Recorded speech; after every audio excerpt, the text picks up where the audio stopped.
रूस यूक्रेन जंग में अब जर्मनी की भी एंट्री हो चुकी है। खबर यह है कि रूस ने जर्मनी में मौजूद नेटो के ठिकानों पर जबरदस्त हमला किया है और दावा किया जा रहा है कि रूस की खुफिया एजेंसी केजीबी ने हमले को अंजाम दिया है और इस हमले के बाद से जर्मनी अब पूरी तरह से भड़का हुआ है।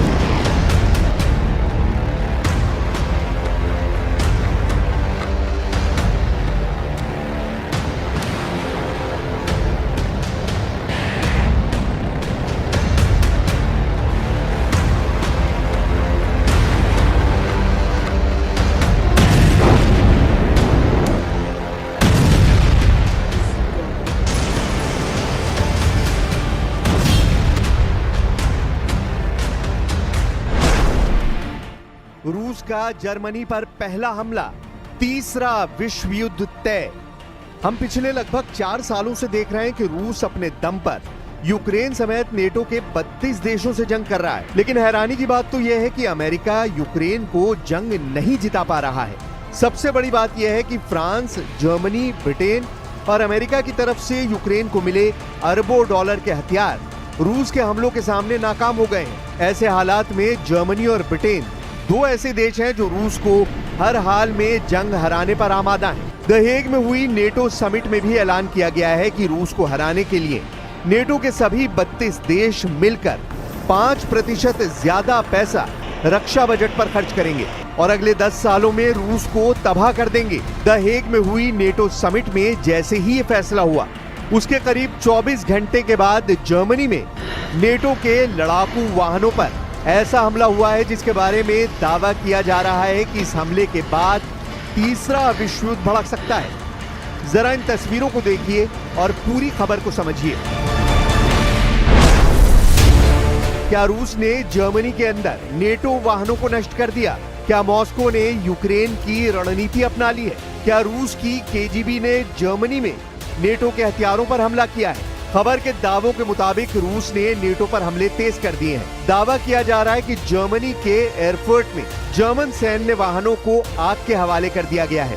खबर के मुताबिक 26 जून को यूक्रेन की मदद के लिए रखे गए कई रायन मेटल ट्रकों को आग के हवाले कर दिया गया। इस हमले के पीछे रूस की केजीबी का हाथ माना जा रहा है। आग लगने से सभी ट्रक जलकर राख हो गए।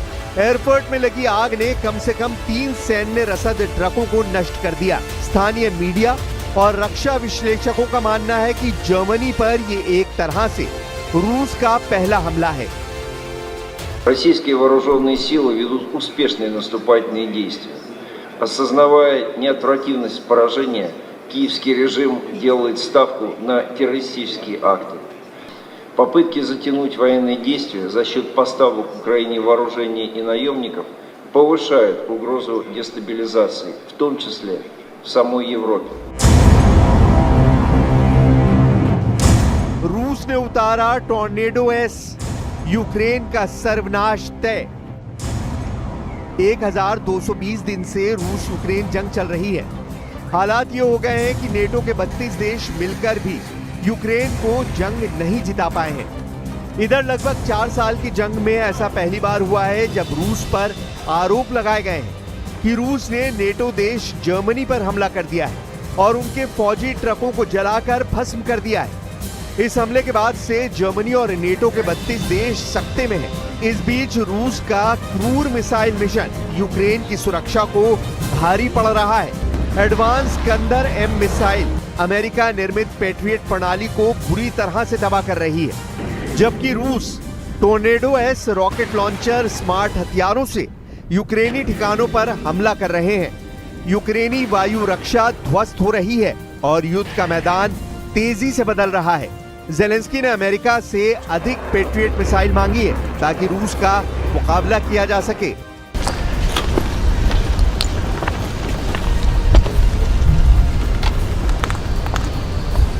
it will take strong political and legal cooperation to make sure every Russian war criminal faces justice, including Putin.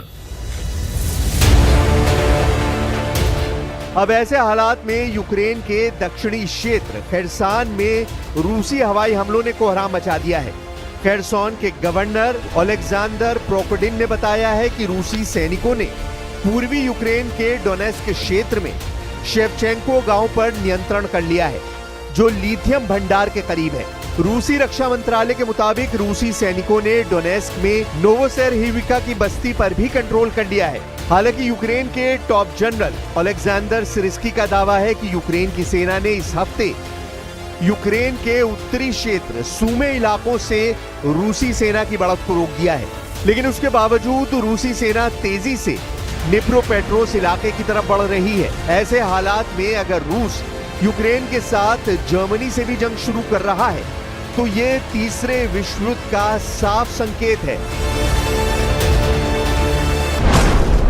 The Hague में हुई समिट के दौरान नेटो सदस्य देशों के नेताओं ने सामूहिक रक्षा बजट बढ़ाने पर फैसला लिया है। साल 2035 तक हर नेटो देश अपनी जीडीपी का हर साल 5% रक्षा और सुरक्षा से जुड़े सेक्टर में खर्च करेगा। इसमें बजट का 3.5% हिस्सा डिफेंस सेक्टर में खर्च किया जाएगा, जबकि बाकी का 1.5% महत्वपूर्ण इंफ्रास्ट्रक्चर की सुरक्षा में किया जाएगा। यूरोपियन देश अगले 10 साल में अपना रक्षा खर्च जीडीपी का 5% तक बढ़ाएंगे। नेदरलैंड्स के द हेग शहर में हुई नेटो समिट में अमेरिकी राष्ट्रपति डोनाल्ड ट्रंप ने यूरोपीय देशों से रक्षा खर्च बढ़ाने को कहा था।